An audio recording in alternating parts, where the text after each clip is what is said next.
अस्सलाम वालेकुम। Jammu Kashmir United forum Australia के प्लेटफॉर्म से मैं रयान अफसर आपकी खिदमत में हाजिर हूँ। मेरे साथ सरदार नजीब हैं तस्मानिया से, और आज हमारे फोरम पर स्पेशल गेस्ट हैं यूके से Sardar Aftab Khan.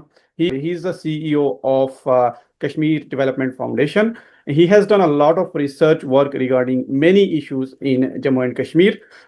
He has worked a lot on the recognition of Kashmiri diaspora as a separate Kashmiri identity in UK as well. Welcome to the show sir. बहुत सारी चीज़ें तारीफ़ी कलमात में तसी व तोसी की गुंजाइश है। Over to you. जी बहुत बहुत शुक्रिया रेहान और बहुत बहुत शुक्रिया नजीब साहब। I think it's a privilege, and I believe we as a organization very much appreciate the initiative by the Kashmir Forum in Australia, Jammu Kashmir Forum in Australia. And I hope that we would explore synergies between our two organizations, as well as how can we collaborate to help support and basically knowledge transfer. But that's the key, is the transfer of knowledge and expertise, which we have through a sustained over 25 years of our work have learned in UK. How can we transfer that knowledge and information with you and your members, so that your journey can be shortened to get off the ground. That's what I would say. Okay sir, चूंकि आपने बहुत सारा काम किया है overseas जो हमारा diaspora है उसके हवाले से, तो मैं ये जानना चाहूँगा कि जो कश्मीर रेजोल्यूशन है और जो कश्मीर कन्फ्लिक्ट है उसके हवाले से डायस्पोरा कैसे किरदार अदा कर सकता है, और कौन से ऐसे स्टेप्स हैं जिनकी तरफ हमें जाना चाहिए ताकि हम कश्मीर के जो कन्फ्लिक्ट है उसकी रेजोल्यूशन की तरफ जाएं। Uh, Diaspora communities are powerful bridges, politically, financially, and morally. Our role is not to substitute for local voices, but to amplify them. We can build the capacity, we convene stakeholders, and translate community expertise into evidence that informs policy. Practically, I think, and I would recommend that diaspora can support conflict sensitive advocacy. Uh, we can fund community resilience.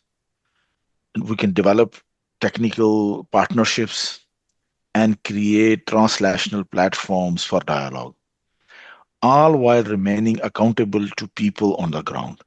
That's the most important thing to remember while doing the diaspora work, particularly in conflict regions and territories of the world, which is one of them. We are one of them. So, in terms of your question, that what we can do, I think we can take some steps, and I would recommend for all the members of your forum and anybody who is working in the diaspora, based on my experience of last 35 years, that we must listen and legitimize local leadership, because we can prioritize platforms from all the regions of Jammu and Kashmir, where we have those platforms where civil society organizations and elected representatives set the agenda. Avoid top-down narratives, and we can position diaspora as enabler and allies, because that's what our role is, that we are enablers and we are the allies of the people who are on the ground.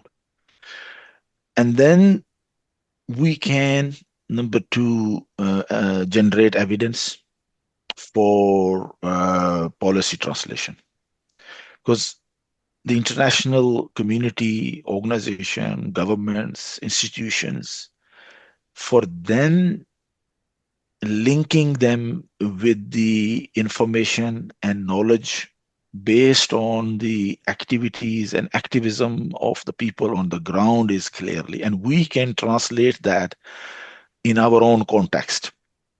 And in the diaspora communities and the countries where we live, for instance, in terms of the Australia, you know better the politics and political undercurrents of the wider uh, policy and public debates in Australia than me. One size doesn't fit all. What we do in the UK, uh, horizon scanning, particularly political horizon scanning, is very important. The context in which you operate is very important. So the advocacy for the conflict transformation or conflict resolution in Jammu and Kashmir in the UK, and the same advocacy in Australia, and the people who are engaged in that advocacy, they must understand the political horizon and the political landscape in their respective countries. And this principle can be similar to Canada, to other countries of the Europe, and other places of the world. Unfortunately, our advocacy within the diaspora communities are most of the time still predates the our tactics and our approaches and our informations based on fed by the people who may not have the exposure to the our circumstances and our environment. So that's important, that evidence generation and policy translation in where you operate. And the third thing is that strategic advocacy and coalition building. So we have to create coalition with the diaspora groups. We are not the only one, and we will never be remain the only one. So in us, for instance, in the UK, Kashmir Development Foundation is not one organization. We are one of the organizations. There are hundreds of others. But we need to look at, and similarly, the position would be in Australia, Canada, and other places as well. So never, my advice and recommendation is that you are don't try to be the or claim to be the voice of the whole community. Our role is to empower the voices, and voices are very diverse, and we recognize and appreciate that one because that's the key for the success, and that's what we have did as a strategy, and we've been successful in the UK to recognize Kashmiris as a distinct ethnic minority, as a community, and our national identity. So, for the strategic advocacy and coalition building, you create coalitions with other diaspora groups, human rights NGOs, and sympathetic policymakers.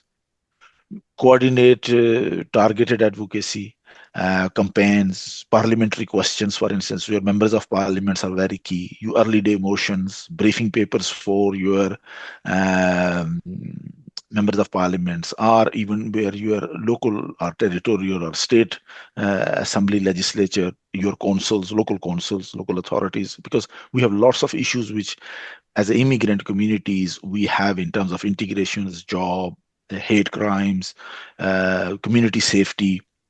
So all these issues are intrinsic to our life. So we have a role as a member of the diaspora community, focusing back on our communities, and then in the UK as well. And the fourth thing is the capacity institutional support. So how can we invest the training of the local CSOs, governance, monitoring, evaluation, and the support. Fifth, I would say that economic empowerment and remittance leverage. How can we use our remittance leverage for economic empowerment rather than just as a passive sending money and remittances as a like a passive recipient of benevolent charitable donations. So that's the difference. So where we invest, where we send the remittances, they must be for economic regeneration rather than just as a charity. So that's we have to look at. And finally, we need to track the record, transparency, and ethical practice. So those are, I think, the 6 key points. If we focus on them, or take those practical steps, I hope that we could make a significant positive contribution. Sardar Najib, Yeah, yeah. uh, Just, I want to add something, and then I want to know that exactly what would be the pathway for this one, because our foundation is quite different as compared to the other organizations, because Mostly our people believes in activism only, but we want to develop this organization academically also. So when you are talking about a community organization, then what would be the case that if we see through the academic lens, so what we should do for that sector exactly? Yeah. I think my advice to you is don't try to do everything. One organization can't do everything. Uh, Focus on 3 or 4 priorities and think strategically, act tactically, and deliver locally, both in Australia and then what can be done back our places of origin.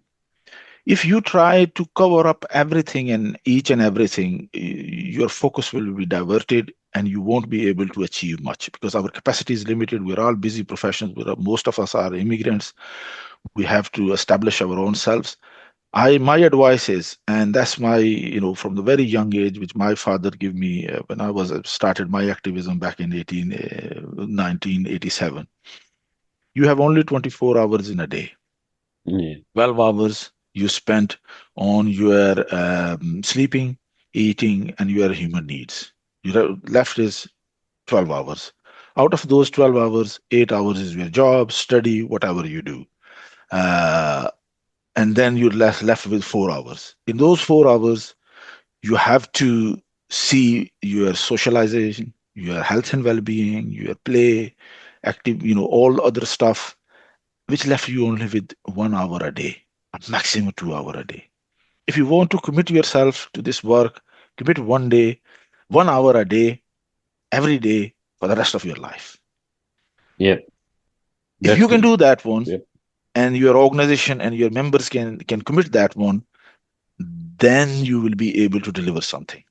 So my humble request is that check out the Australian Charity Commission, their guidelines. I would be happy to, outside of this meeting, to look at what is the structures over there, rationalize your purpose, write down your vision statement, write down your mission statement, and your objectives. Your objectives must be smart, demonstrable. Smart means specific, measurable, realistically resourced, achievable, and time bound. So if you have be clear on that one, you can have then your business plan for next 3 years to 5 years. Once you achieve those things in 5 years, 3 to 5 years, then you can change your priorities or your objectives, or include more things in that one. So keep simple, sharp, short, 3 to 4 areas of work, and then realistic, smart objectives for each area of work or strategic priority. Once you have that in place, then your organization can start building and developing. Okay, so what I Yeah, that's fair enough. Yes, that we have prepared actually a statement of purpose, constitutions, and all that, and then I'll share with you so that you should have your recommendations and comments on that one. Then we'll submit for a registration. So, Rayan, you can Okay, so what I got from then. all his discussion is that the collaboration is very important across all channels because we are a diverse community. It's very difficult or sometimes not possible to have work on all the issues or all the things.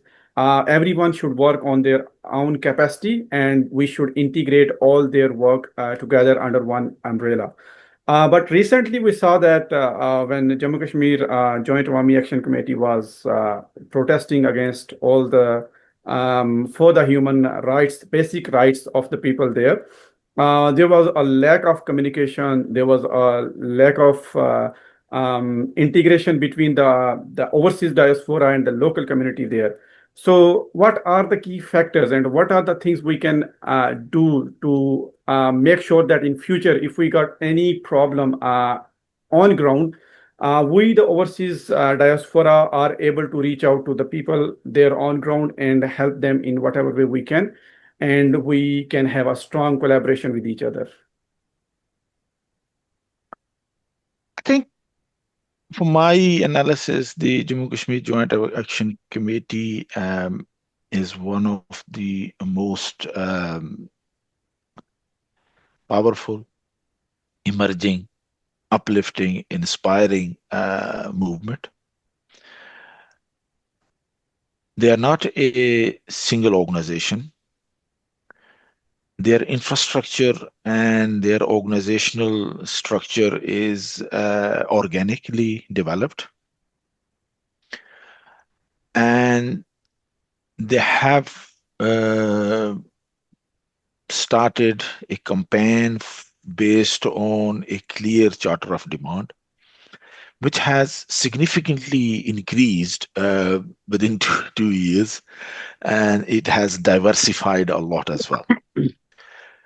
And despite all those structural or organizational,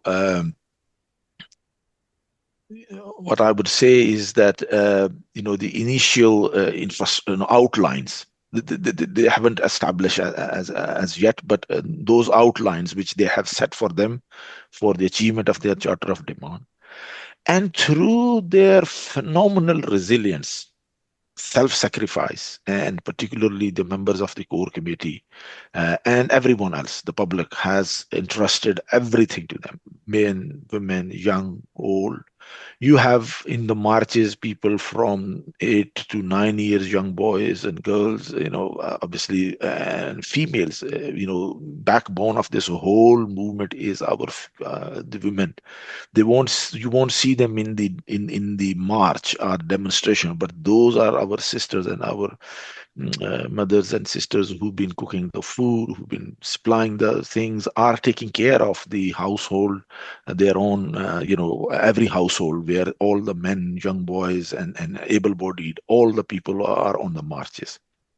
Hundreds and thousands of the people, from 80-year-old to, 9 or 10 year young persons.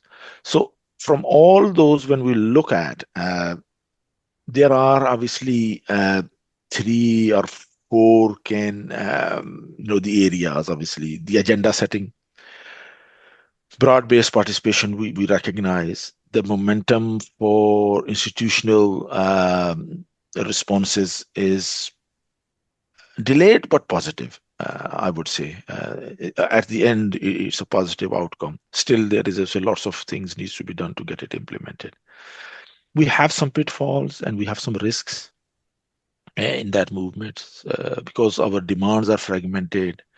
There is repression and securitization of the system against the movement. The political class has badly exposed but determined to tarnish the achievement of the people. They used every illogical, untrue, and propaganda to malign this struggle. Which obviously through the strength of the people and everything else clarified and everybody now knows, but we need to recognize that one. There are some structural issues in terms of the transition planning and succession planning and support for the people who are in the front line. They have their own lives. They are representative of the common people. They are common people, and we are all common people. And they have their own challenges from that one. So external polarization obviously is quite a bit of the political influence of what's in Pakistan and other politics going on, political dynamics of Tariq Insaf and all the rest of the things. They are legitimate causes and stuff going on over there, but obviously linking this movement with other politics, wider politics, and people try to do that one to confuse the public as well. So those are the key things. In terms of the academic lens, if we look at that one, that social movements theory emphasizes on the resource mobilization. So the organizational capacity, our fundings, communication channels, and all those stuff, are very limited. You do not expect raise your expectations from Jammu and Kashmir Joint Awami Action Committee to act as a fully fledged supposed resource secretariat who can make the connections and requests to the people living in different time zones of the different world within the diaspora. So as I said earlier, that it is from the diaspora perspective, how can we engage and support them on the ground as well? Because our role is enabler role. So some of those tasks which we expect from the Awami Action Committee, we can enable that one, because may have the technology, resources, and time. If we effectively invest in that one, through that our investment and support for the Awami Action Committee, we can take off those secretarial level roles, because they are on the march, they are on the ground, they have their own issues over there. One of the things which obviously was lacking, and from your question, I recognize that one and I appreciate that one, that the way we have collaborated, or we have supported with the people in diaspora and our Action Committee on the ground would have been better. But for all that one, you look at the time frame, you look at the whole structures and the infrastructure, and then our ability, our capacity, our training, and the rest of the things, and then multi-dimensional organizational ideological differences and all the rest of the things. If you bring all that together, what we have got today is one of the best outcome we can ever hope. So that's I think one of the key thing. So there is an opportunity for strengthening the organizational structure, infrastructure, secretarial support for the Awami Action Committee, and we can play a good role in that one. Politically, obviously, all are stacked up against Awami Action Committee, because this is a momentum, this is a movement which basically, what I would say is that jolted the core infrastructure of oppression in Kashmir, Azad Kashmir particularly. So the economic, political, social, cultural oppression which we have, and the mechanization of the state institutions who kept us through that one, and then a placebo governance structure within the organization which looks on paper as a government without any governance. So it has now bare open. So that's the environment in which we are operating, and for that one, I think I would say that movements open doors, but movement leaders must walk through them with clear strategy, institutional capacity, and insistence on measurable outcomes. And our measurable outcomes are those implementation of the Muzaffarabad Agreement. Remember, there are only 3 agreements in history between the government of Pakistan as a state of Pakistan, Yeah. then the state of Azad Jammu and Kashmir, and the people of Azad Jammu and Kashmir. The first agreement was the standstill agreement which government of Pakistan or the state of Pakistan has made with the Maharaja of Jammu and Kashmir, Hari Singh.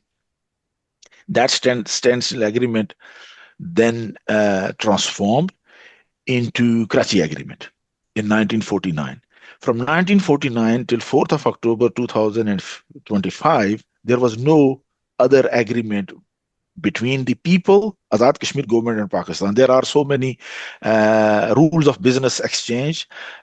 We had a constitution in Azad Kashmir given by Pakistan through its own responsibilities under UNSIP. And there is a lot of more other things, but there is no as such agreement between the 3 components: civil society, the government of Azad Jammu and Kashmir, government of Pakistan. So that's why I would say that, and I'm proud to say that this achievement since 1949 till 2025 is the key achievements, and we very much appreciate that government of Pakistan has recognized the importance of this one, and we should work together with the government of Azad Kashmir and Awami Action Committee. They are not basically government of Azad Kashmir, whoever will be in the government, and the Awami Action Committee, their interests are shared. their objectives or their priorities are not shared yet, which can be through working in collaboration can be improved. And then we have obviously government of Pakistan as a state of Pakistan, until the overall Jammu and Kashmir conflict is resolved, they are a factor, they are a key stakeholders, and we have to work with them on equal footing. So that's the the major advancement and development. So that benevolent, submissive role of Kashmiri franchise political party leadership, who always go and bow their heads in Larkana, in Baningala, or in Raiwand, to get as a in response some nod from those political franchises masters. That relationship and equation has changed now. So basically, Awami Action Committee has all the Azad Kashmiri, this type of political leadership should be thankful and grateful for Awami Action Committee leadership, that they have actually given them some respect. They have given some reason to be respected, and some basis to actually come at par with the political leadership in Pakistan. And if they recognize this, if they appreciate this, Awami Action Committee and our political leadership and the government of Azad Kashmir can work better with Pakistan, and we can develop more better relationships for our communities. Okay, Sardar Najib, I will ask, as we mentioned, that there are a lot of people across different time zones working differently. What are the steps, how we can bring all those under one umbrella? And especially, I will ask about Jammu Kashmir United Forum-Australia, how this forum will collaborate with all other channels across different time zones. See that I think that in the present era that there are these things, we are thankful for the latest technology and all that things that we can do that, because I had been attending meetings, my relevant to business, because where I'm working that have offices across the globe. So see that we can. This is not necessarily that we should have collaboration in terms of any online face to face, or we can like that. Aftar Sahab has indicated that we are enabler for them, and we have collaborated previously just to drive the common objectives. So as long as the collaboration is concerned across the board, so this may be in form of any common documentation or any, for example, if there is an issue in Azad Kashmir, and then our diaspora is thinking that what we can do for them, so that can be in form of any common documentation. Any like that, Aftab Sahab has written a lot of good documentation, a lot of good posts and all that during this time. So I think that this type of steps can bring all the diaspora on the same page, and that can be transmitted across the board, and that can be transmitted within the conflict zone or within the pavilion that where we want to actually get impact there. So I think that this maybe there are different forms right now that that we can adopt. And one of the thing is that online collaboration, and then we can have a common documentation, and we can have some sort of social media campaigns, and there are a lot of stuff that we can do nowadays. So that is very much effective. That social media everybody has seen during this basic right movements, that everybody from across the globe within different time zones and different commitments, that everybody was involved in a different form. So that is not very difficult nowadays. Exactly that I was framing the question for Aftab Saab, that what would be the sustainability of Joint Awami Action Committee? You know that we are this all the movement is in the conflict zone, and there are a lot of and definitely hidden forces and factors, and a lot of political factors are also involved there, and a lot of regional politics factors are also there. So, what do you think that what is the sustainability of Joint Awami Action Committee? And can you suggest that what may be the one, two, three actions that Joint Awami Action Committee should adopt for their sustainability? I think as a movement, Joint Awami Action Committee would transform, and it will become a most formidable community or civil society active voices platform. It is very diverse. Its organizational structures need strengthening, but the principles they have laid out and the culture of leadership they have developed is unique in our political context, our political culture and style, whether it is any kind and type of the organization. So in that sense, it's a new phenomenon. It's a new political organizational decision-making process and structure. It may have some structural or otherwise some deficiencies, but overall, up till now, they have demonstrated a very positive, forward-looking, forward-thinking, consensus-based approach, which is working. Obviously, it needs to be a bit more institutionalized. So my three recommendations for the sustainability of Joint Awami Action Committee is, and they have already taken those steps on that one, that their core committee is their decision-making forum. They are making an advisory council with the people with the expertise, professional experience, and willing to contribute, because there are hundreds of professionals in Kashmir, but they are unique in their own personalities and their work, but not ready to cooperate, coordinate, and strengthen their expertise, their experience, their knowledge, uh, or haven't found a mechanism to actually get that input. So Awami Action Committee would provide, is that opportunity. I'm not saying this platform, it's an opportunity. It's all depending on us. How can we contribute and make it something tangible, something cohesive, something more sustainable?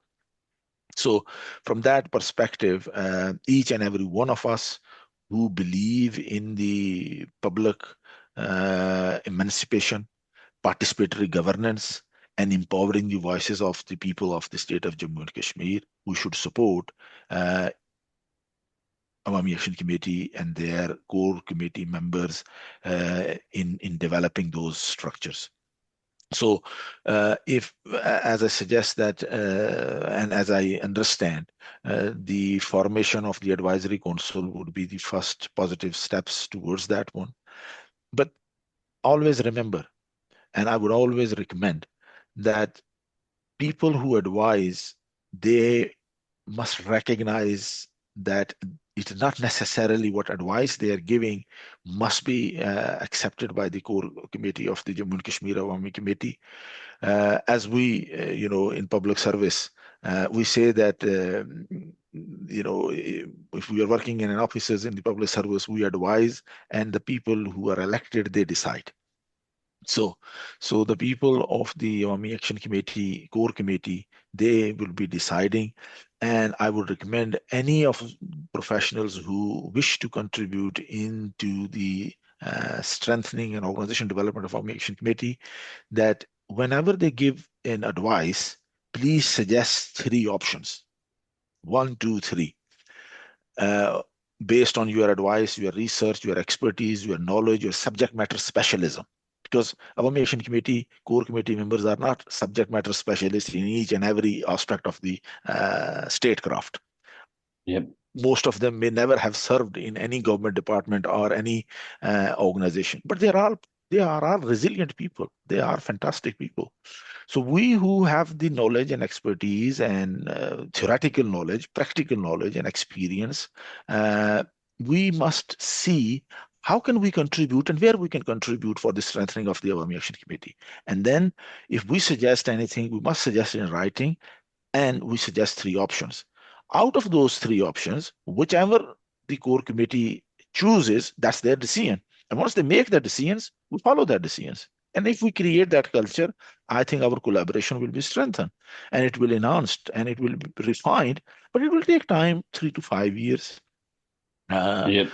Yeah. So that's my suggestion is. Thank you. Sir, my question, identity recognition in UK, you worked a lot on this.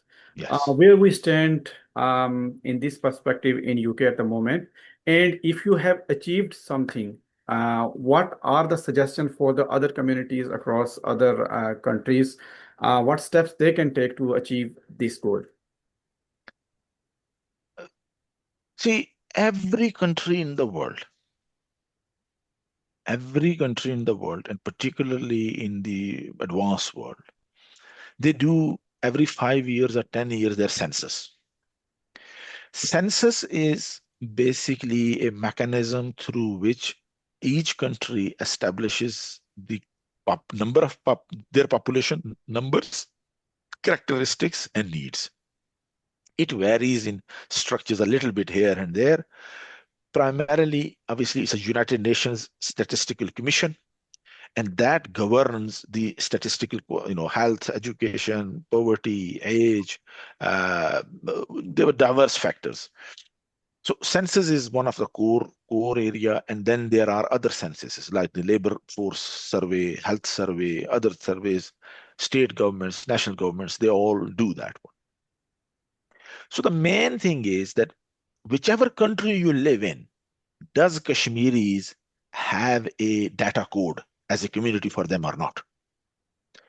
Because if you do not exist in data, you don't exist. Full stop. If you are in Kashmiri, you're living in Australia, if you do not have in Australian national census your data, dedicated data code in your census data, you do not exist yes, you exist as an individual, but not as a Kashmiri. Pakistan does not recognize in its census Kashmiris as the Kashmiris. That's why the people of Azad Kashmir or the refugees living in Pakistan, even I would say वहाँ उर्दू में कहते हैं मर्दमशुमारी, और मर्दमशुमारी के साथ एक और चीज होती है, उसको कहते हैं नफरशुमारी. तो मर्दमशुमारी उनकी होती है जो मर्दम खेज होते हैं, जिनकी मर्दम शनाख्त होती है. बाकी सब नफरशुमार होते हैं, और नफरशुमारी में जानवर भी शामिल हैं और इंसान भी शामिल हैं. जानवरों की जो ना घोड़ा, भैंस, गाय, बकरी, ये कितनी तादाद में किस गांव और किस जिले में कितने हैं, उनका एनिमल सेंसस होता है. और जो ह्यूमन सेंसस होता है उसको आप जो है ना वहाँ पे जो नेशनल सेंसस होता है उसमें इंसानों का सेंसस किया जाता है कि कितनी एज के औरतें, मर्द, बड़े बूढ़े किस तादाद में, कहाँ, किस जिले में, किस इलाके में, सूबे में कितने हैं. इसको कहते हैं मर्दमशुमारी. हम आज़ाद कश्मीर वालों की नफरशुमारी होती है जैसे जानवरों की नफरशुमारी होती है. मर्दमशुमारी में हमारा कोई नाम नहीं है, हमारी कोई शनाख्त नहीं है. तो हमने अल्लाह के फजल व करम से बरतानिया में जो है वो अपनी मर्दमशुमारी करवा ली है. आप लोग जहाँ रहते हैं वहां देख लें, अगर आपके सेंसस कोड में आपके लिए कोड मुकर्रर है कम्युनिटीज का, जहाँ बाकी कम्युनिटीज का हर कम्युनिटी का कोड होता है डाटा में, तो वो अपनी लोकल अथॉरिटी को खत लिखें, जिस सिटी में आप रहते हैं अपनी सिटी काउंसिल को, उनसे पूछें कि भाई यहाँ जो डाइवर्स कम्युनिटीज रहती हैं उनमें हमारी जो कम्युनिटी है उसको क्या रिकग्नाइज किया गया है या नहीं किया गया है. अगर है तो what is our data code for it. If you don't have it, then I am happy to help you how to get there. And then you build on from your local authority, first of and foremost, because that's where you need to establish your identity first, because where you live in a little bit sizable numbers, and then we take to the National Census Department of Australia, and we take it from there. But what was exactly that basis? Because you know that we are on different passports as an immigrant under UNCIP and Yeah, it doesn't whatever. matter. Identity So, जो है ना वो passport mhm, से determine नहीं होती है, आपकी ethnicity से होती है। और उसके लिए जो है ना एथनिसिटी जो होती है वो पासपोर्ट से नहीं एस्टेब्लिश होती, वो आपकी ओरिजिन से होती है। ठीक है, ये मैंने सारा नोट कर लिया है, क्योंकि इस पे आप की हमें काफी हेल्प की जरूरत पड़ेगी बाद में। तो इसको हम देखेंगे। दूसरा ये था कि यूके तो ज़ाहिर है काफी एस्टेब्लिश्ड कम्युनिटी है, काफी 67 से आई थिंक या 60 से लोग गए हैं वहां पे नहीं, ज्यादा। 1930 से। 30 से कोई मेरे ख्याल में मर्चेंट नेवी के थ्रू कोई पहली दफा बंदा गया हाँ या जी, इस पहले तरह से था। लोग हमारे यहाँ रह रहे हैं, हाँ, बिल्कुल। तो वो ज़रा एक डिफरेंट सिनेरियो है। ऑस्ट्रेलिया तो अभी मेरे ख्याल में नहीं बहुत नहीं, ऑस्ट्रेलिया रिसेंटली में भी लोग हैं। हमारी जो है ना वो बिल्कुल उससे भी पहले हैं। ऑस्ट्रेलिया में हमारी जो प्रेजेंस है ना, हाँ, वो जो कैमिलियर थे हमारे डडियाल से और रटा से और मीरपुर रीजन से, हम ऑस्ट्रेलिया में जो है वो 1832 से हैं। और हाँ, 1800 वो जो 30 और 32 से जो आए हैं ना वो सारे लोग, और वहाँ के जो जो है ना हमारी हेरिटेज रिकॉर्ड उसमें हम मौजूद हैं, वहाँ पता हाँ, करवा क्योंकि लें। मैंने कुछ हिस्ट्री की इनकी फाइल्स देखी हैं और उनकी डॉक्यूमेंट्रीज, जिसमें कैमेलियर का ये अफगानों का ज्यादा जिक्र करते हैं उसमें नहीं कि नहीं वो नहीं नहीं वहां नहीं से नहीं, नहीं, ज्यादा। हमारा भी है। हमारा भी है, हमने कभी रिक्लेम ही नहीं किया उसको, हमने कभी उसको ऑन ही नहीं किया, इसलिए ये री ठीक है। इमेजिन और रिक्लेम करनी पड़ती है अपनी हेरिटेज। हेरिटेज जो जो जो काम है ना, हेरिटेज का जो जो स्पेशलाइजेशन ऑफ द हेरिटेज है, और जो खुसूसन जो इमिग्रेंट की हेरिटेज का काम है, इसके अपने जो है ना वो ओरल हिस्ट्री भी इसमें आती है। इसमें जो है ना वो सम हिस्टोरिकल जो रिकॉर्ड्स हैं, फैक्ट्स हैं, वो हैं। ये काफी मेहनत तलब काम है, लेकिन ये है कि ये करने वाला काम है। ये जब इस पे हम कोई एक दो जो हमारे नौजवान जो यूनिवर्सिटियों में वहाँ पढ़ते हैं, इस एरिया में जो काम करने वाले हैं, उसको जब हम ढूंढ लेंगे, जब आप इसके ऊपर एक प्रायोरिटी, ये एक प्रोजेक्ट है, तो इसको एज ए सेपरेट आप या एक फोकस्ड प्रोजेक्ट के तौर पे एज ए आइटम ले लें। फिर ये है कि ये 5-7 साल लगेंगे इसके ऊपर, मिनिमम 5 ईयर लगेंगे हमें, एंड देन इंशाल्लाह हम एस्टेब्लिश कर लेंगे। ऑस्ट्रेलिया में हमारे लिए ज़्यादा आसान है। वहाँ पे अगर काम किया जाए, हमारा बर्तानिया से भी ज़्यादा जो है वहाँ पे जो है वो, चूंकि उनका जो है ना हेरिटेज और ये जो कम्युनिटीज़ की जो रिकग्निशन डेवलपमेंट है वो मोर रिसेंट है। और कई चीज़ों पे ऑस्ट्रेलिया जो है वो यूके से एडवांस है, बेटर है। सिर्फ ये है कि हमें उसको राइटली अप्रोच करना है। ठीक है, इसको मैंने नोट कर लिया है। ये बड़ा पोटेंशियल पॉइंट है हमारे लिए और हमारे फोरम के लिए भी। तो इस पे इंशाल्लाह हम बाकी जो है ना वो कहीं डिटेल में एक अलग से बात करेंगे कि इसका क्या तरीकाकार होगा, और जो रेलिवेंट ऑस्ट्रेलियन डिपार्टमेंट्स हैं उनको किस तरह अप्रोच करेंगे। इनकी यूनिवर्सिटी है बेसिकली जो इन चीज़ों पे ज़्यादा काम करती है, वो ऑस्ट्रेलियन नेशनल यूनिवर्सिटी है कैनबरा में। तो उनको भी वो किया जा सकता है, लेकिन ये एक बड़ा आपका इन्फॉर्म्ड जो है ना वो होना चाहिए, ताकि सारी चीज़ें हमारे पास बैकग्राउंड में हों। फिर उसके बाद जो है ना हमें किन किन को कांटेक्ट करना है, किस तरह करना है, क्या है, तो इसको हम अलग से देखेंगे। मैंने ये सारी चीज़ें नोट कर ली हैं जो आपके साथ हमारी इस पे डिस्कशन हुई है। तो रेयान साहब, इसमें देखें नेक्स्ट हमारा क्या रह गया है, क्योंकि मेरी अच्छा, एक और मेरा एक मीटिंग जो है इसके सवाल बाद। जो मैं करना चाह रहा हूँ, मैंने जी इनके जी, प्लीज आर्टिकल करें। सारे देखे हैं। और एक चीज़ जो मेरे लिए बहुत ही खास थी वो थी सौदर्न्स वर्सेस मुसलमान। तो वो आर्टिकल जो आपने लिखा, मैं ये पूछना चाह रहा हूँ दो चीज़ें उसमें। एक चीज़ जो आपने जिक्र किया कि खान ऑफ मांग और जो कर्नल शेर खान वो दो डिफरेंट लोग थे, और दूसरी चीज़ आपने मेंशन किया कि सौदर्न क्या, जब उस वक्त आपने मेंशन किया कि 1951 में जब 2 साल के अंदर चार प्राइम मिनिस्टर चेंज हो गए, या प्रेसिडेंट्स।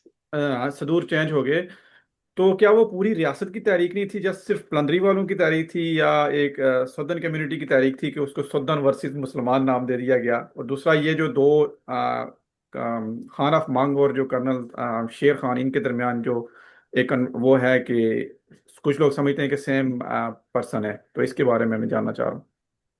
نہیں وہ بالکل دو نہیں، کرنل شیر احمد ہمارے پریزیڈنٹ تھے، अच्छा। خان مونگ جو ہے نا وہ بالکل ایک یونیک کریکٹر تھے ہماری ریاست کا۔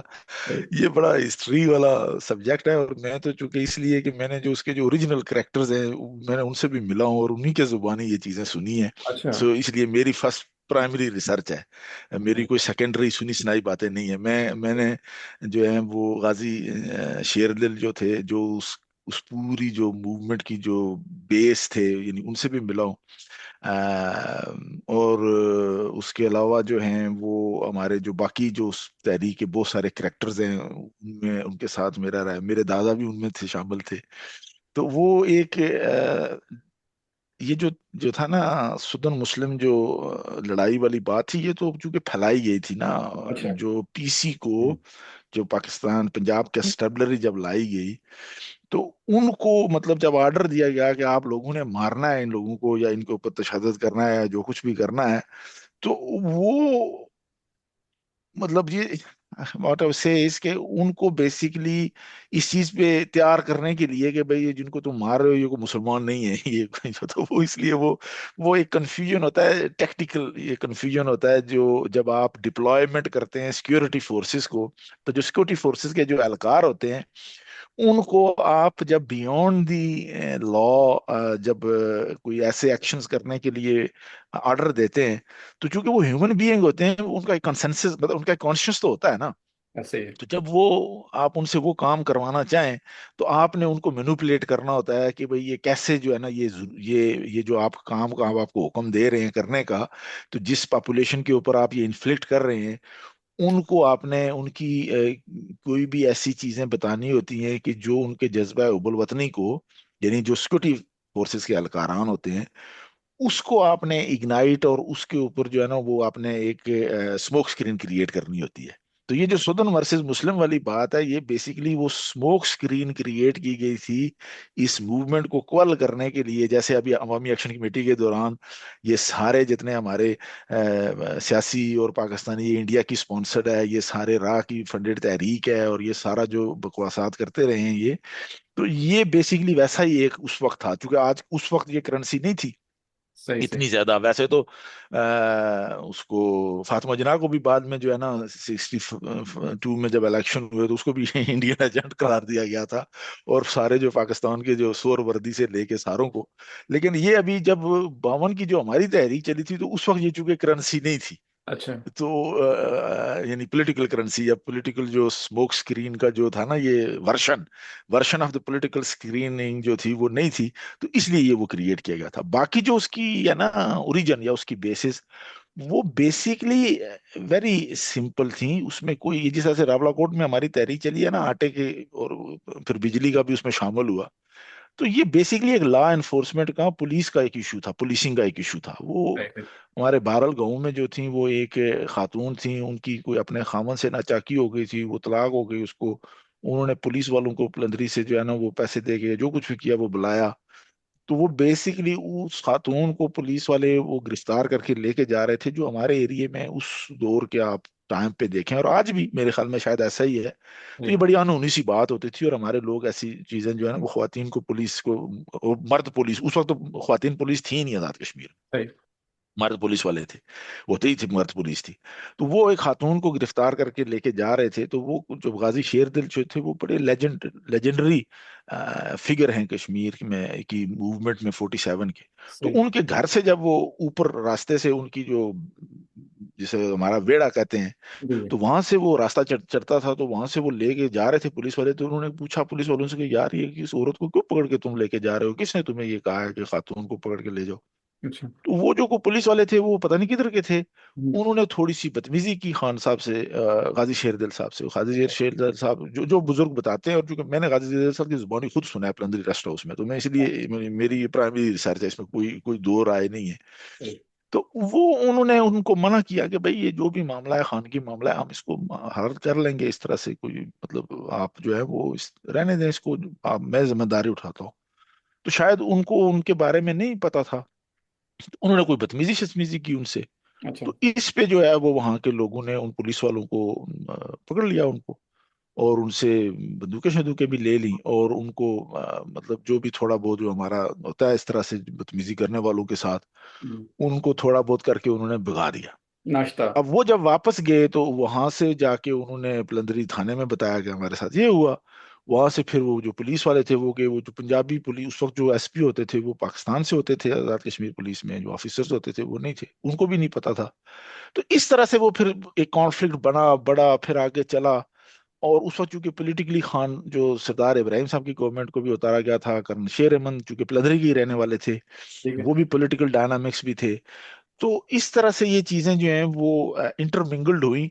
اور پھر جب خان صاحب کا انہوں نے طے کیا کہ انہوں نے پلندری میں جامع مسجد میں نماز جمعہ کے بعد وہاں پہ گرفتاری دینی ہے، چلو جو لا اینڈ آرڈر کی سچویشن بن گئی تھی اس کو وہ کرتے ہیں، تو انہوں نے کہا کہ ٹھیک ہے، that's fine, law should take its course and we will do that one۔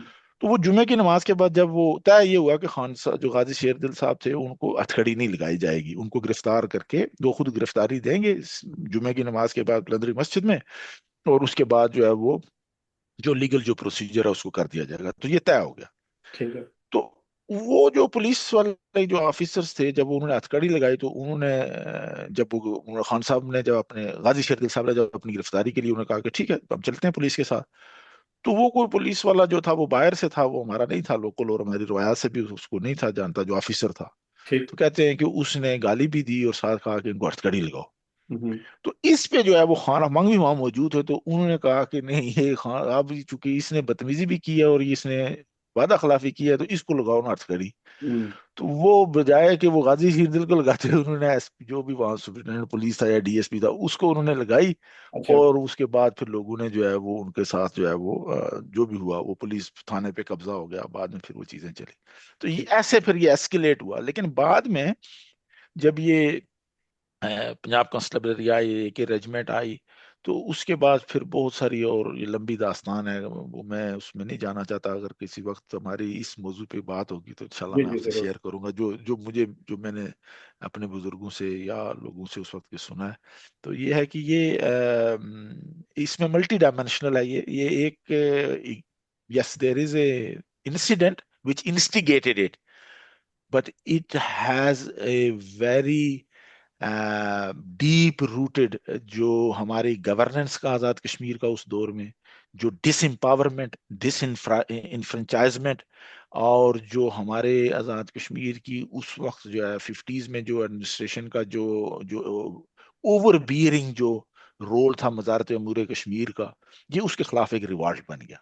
اور دیٹس ہاؤ اٹ، اور پھر اگر کسی نے دیکھنا ہے نا، دیکھیں سودنوتی ریوالٹ ایکٹ ہے، sorry پلندری disturbances act, Azad Kashmir کے جو ہے نا لا اینڈ جسٹس جو ڈپارٹمنٹ ہے وہ پڑھ لیں۔ اور جو میں آپ کو ایک اور بات بتاتا ہوں مزے کی، میں نے جب سودنوتی ڈسٹربنسز ایکٹ کو پڑھا اور میں نے مقبوضہ کشمیر میں بھارتی مقبوضہ کشمیر میں جو جموں اڈا۔ کشمیر جو پوٹا وہاں پہ لگا، جب میں نے اس کا انالیسس کیا تو بیسیکلی انہوں نے اس کو کاپی پیسٹ کیا ہوا ہے وہاں پہ۔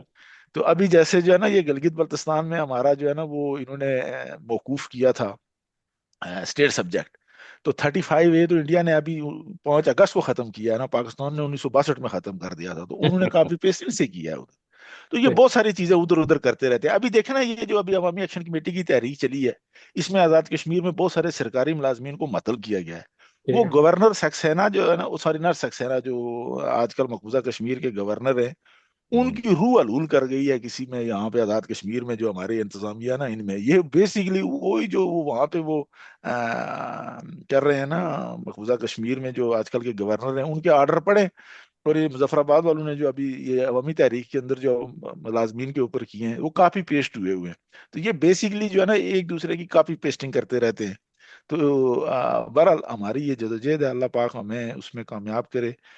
ہماری کسی سے دشمنی نہیں ہے، چند ناقبیت اندیش تھوڑے عرصے کے لیے سرکاری عہدوں پہ منعقد ہونے والے فوجی بکرات جو ہوتے ہیں، وہ ان کی کم سمجھی کلچرل اویئرنیس نہ ہونے کی وجہ سے پولیٹیکل ڈائنامکس اور کمیونٹیز کی ریالٹیز کو سمجھے بغیر جب وہ لا انفورسمنٹ کرتے ہیں یا سیکیورٹائزیشن کرتے ہیں، جیسے میں نے اپنی گفتگو کے آغاز میں کہا تھا کہ آزاد کشمیر کی جو پولیٹیکل ڈیولپمنٹس ہیں، چینجز ہیں سوسائٹی میں، جو تبدیلیاں ہیں، ان کو میرا مشورہ ہمارے جو انتہائی محترم اور ذمہ دار جو سیکیورٹی فورسز یا پبلک سیفٹی کے جو انسٹیٹیوشنز کے جو ذمہ داران ہیں، ان کے لیے میری یہی ایڈوائس ہے کہ ہمیں آپ سیکیورٹی لینس سے نہ دیکھیں. آزاد کشمیر کے اندر جو ہے نا، وہ یہ سیکیورٹی ایشو نہیں ہے. آزاد کشمیر کا جو ایشو ہے وہ لیک آف پارٹیسپیٹری گورننس کا ہے. اور یہ لیک آف پارٹیسپیٹری گورننس جو ہے یہ 1949 میں سٹارٹ ہو گئی تھی. اور اس وقت سے لے کے آج تک یہ lack of participatory governance, lack of people voices in the decision making forums اور انسٹیٹیوشنز، اور due to the lack of our institutional democratic establishment جو ہے، جو امپاورمنٹ ہے، اس کی وجہ سے جو ہے یہ وقتاً فوقتاً یہ تحریکیں چلتی رہی ہیں. اور جو صحیح. آزاد کشمیر کے اندر عوامی ایکشن کمیٹی کی تحریک ہے، اس کی جو اوریجن ہے یہ آپ اس کو وہاں وہ 50s کی تحریک میں دیکھ لیں، یا جب کے ایچ خورشید اور سردار ابراہیم، سردار قیوم صاحب، ان لوگوں نے بھی بڑی اس ڈیموکریٹک ڈیولپمنٹ کے لیے آزاد کشمیر میں بڑی قربانیاں دی ہیں. یہ دیکھیں، ہمیں اس سے جو ہے نا اپنی ہسٹوریکل جو ڈیولپمنٹ ہے نا آزاد کشمیر کی، جو رائٹس کی لینے کی، آزاد کشمیر کے انسٹیٹیوشن کو as a Azad Kashmir as a government develop کرنے میں جو پہلی جو تحریک چلی ہے نا، یہ آپ نے جو کوشچن کیا تھا اس کی میں آپ کو ایک چھوٹی سی اور مثال بھی دے دوں. یہ خالی پونچھ میں نہیں تھی. ٹھیک ہے. میرپور میں 1950 اور 51 میں کسان مزدور کانفرنس تھی. صحیح. اور اس کے جو لیڈر تھے وہ بابو عبد الرحیم، اور جو تھے وہ راجا، سوری میں بھول رہا ہوں ان کا نام، سوری اٹ ول کم. ہم، اور وہ جو تھے انہوں نے، یعنی وہاں پہ یہ تحریک چلی، اور وہ زیادہ سٹرونگ تھی چونکہ اس کی نیچر، میرپور جو تھا اس وقت اس کے دور میں وہ پیداواری علاقہ تھا. صحیح. وہاں پہ جو تھا یعنی جو لوگوں کی جو ذرائع آمدن تھے وہ اپنے تھے. صحیح. اور اس تحریک میں راجہ اکبر خان، سوری، اور ٹھیک. راجہ اکبر خان وہ ہیں جنہوں نے مہاراجہ کے خلاف جب تحریک کی، اور جب مہاراجہ جموں کشمیر ان کو گرفتار کیا تو وہ آزاد کشمیر میرپور کے رہنے والے تھے. میرپور جب وہ سری نگر جیل میں گئے تو ان کی رہائی کے لیے سری نگر میں 25,000 سے زیادہ لوگوں نے مظاہرہ کیا تھا. یہ اچھا. راجہ اکبر خان کی بات میں کر رہا ہوں. اور صحیح. وہی راجہ اکبر خان جو تھے وہ اس موومنٹ، جب آزاد کشمیر کی جو موومنٹ آئی جو میرپور میں تھی، وہ پیرل موومنٹ تھی پونچھ کے ساتھ میرپور میں. تو میں نے جیسے عرض کیا کہ یہ جو ہماری جو تھی پونچھ والی تحریک، اس کا ٹرن جو ہے وہ چونکہ سیکیورٹی کے پوائنٹ آف ویو سے، وہ پولیس جو کا واقعہ ہوا تو اس سے اس کا انداز بدل گیا. ٹھیک. تو لیکن یہ ہوا کہ جو میرپور کی تحریک تھی اس میں پھر یہ ہوا کہ اس کو بعد میں کیسے ہوا کہ وہ کچھ لوگوں کو وہ مادرہ شماری بن گئی، وہ ہم آ کے خدراتیت کے چکر میں پڑ گئے، اور لوگوں کی ہم نے تحریک وہاں سے وہ مطلب ڈس انٹیگریٹ ہو گئی. لیکن پھر منگلا ڈیم کی تحریک میں دیکھیں، پھر یہ ڈوڈیال میں جو ہے وہ جب کشتی کا حادثہ ہوا، اور ڈوڈیال میں یہ جو پلاک کا پل ہے جس پہ ابھی یہ جو عوامی ایکشن کمیٹی کے جی جی. دوران جو لوگوں نے کنٹینر پھینکے ہیں اتار کے، یہاں کے لیے ایک بہت بڑی تحریک تھی. اس میں جو ہیں وہ عبد الطیف ثانی ایڈوکیٹ تھے، اور اس طرح سے جو لوگ تھے. اور پھر یہ ہے کہ اسی طرح ہماری جو دیگر جو تحریکیں چلتی رہی ہیں، تو یہ بڑا کمپریہنسو ہمیں اس موومنٹ کا، جو عوامی ایکشن کمیٹی کی موومنٹ کا، اس کی جو جڑیں ہیں وہ یہ صرف یہ آٹے والی نہیں ہے میرا راولا کوٹ سے جو شروع ہو گئی جی جی. 2023 میں. یہ بڑا طویل ایک اس کا پیچھے سفر ہے، ایک تسلسل ہے. اور اس میں مختلف لوگوں کی جو ہے نا وہ ڈفرینٹ ٹائم پہ ڈفرینٹ کردار رہا ہے. صحیح. تو ہمیں ان سب کو اپریشیٹ بھی کرنا چاہیے، ریکگنائز بھی کرنا چاہیے. جہاں غلطیاں، خامیاں، کوتاہیاں ہیں ہماری پولیٹیکل لیڈرشپ کی، اس کو ہمیں ضرور جو ہے وہ آئیڈینٹیفائی کرنا چاہیے. لیکن اپنے سیاستدانوں کو ہم نے بے توقیر نہیں کرنا. یہ یاد رکھیں، مقبوضہ کشمیر نے ہم نے اپنے سیاستدانوں کو بے توقیر کیا تو آج وہاں پہ وزیر اعلیٰ جو ہے ہمارے فاروق عبداللہ، اور جو عبداللہ. ہمارے عمر عبداللہ صاحب، عبداللہ. ان کو مزار شہداء پہ فاتحہ پڑھنے کے لیے جو ہے وہ دیواریں پھلانگ کے جانا پڑا ہے. ہاں وہ تو دیکھ لیتے ہیں. اس انجام سے اپنے آپ کو ہم نے بچانا ہے. آزاد کشمیر میں ہم نے آزاد کشمیر کے اندر وہ کام نہیں کرنا جو حریت کانفرنس نے مقبوضہ کشمیر میں کیا، جو غلطیاں ہم نے مقبوضہ کشمیر میں ڈس امپاورمنٹ کے لیے کی ہیں. تو اس لیے یاد رکھیں کہ ہم نے آزاد کشمیر میں وہ غلطیاں نہیں کرنی جو 1990 سے لے کے آج تک ہم نے بھارتی مقبوضہ کشمیر میں کی ہیں، اور ہم نے صحیح اپنی جدوجہد کو پرامن رکھنا ہے، فوکس رکھنا ہے، اپنے چارٹر آف ڈیمانڈ کے تحت رکھنا ہے، اور ہم نے بلا جواز کنفنٹریشن نہیں کرنی۔ ہم ٹھیک نے اپنی جمہوریت کو، اپنے جو حق ملکیت ہے اور جو حق حکمرانی ہے وہ گروی رکھا ہوا ہے، اس گروی چھڑا کے اس کو بحال کرنا ہے۔ صحیح یہ جو ہے نا ہماری جدوجہد ہے۔ جی چلیں، بہت شکریہ آپ کا، آپ سے آگے بھی کنسلٹیشن جاری رہے گی۔ آپ کے ٹائم کا تھینک یو، بہت شکریہ۔ اسی پہ پروگرام کو ختم کرتے ہیں۔ اللہ حافظ۔ Thank you, thank you.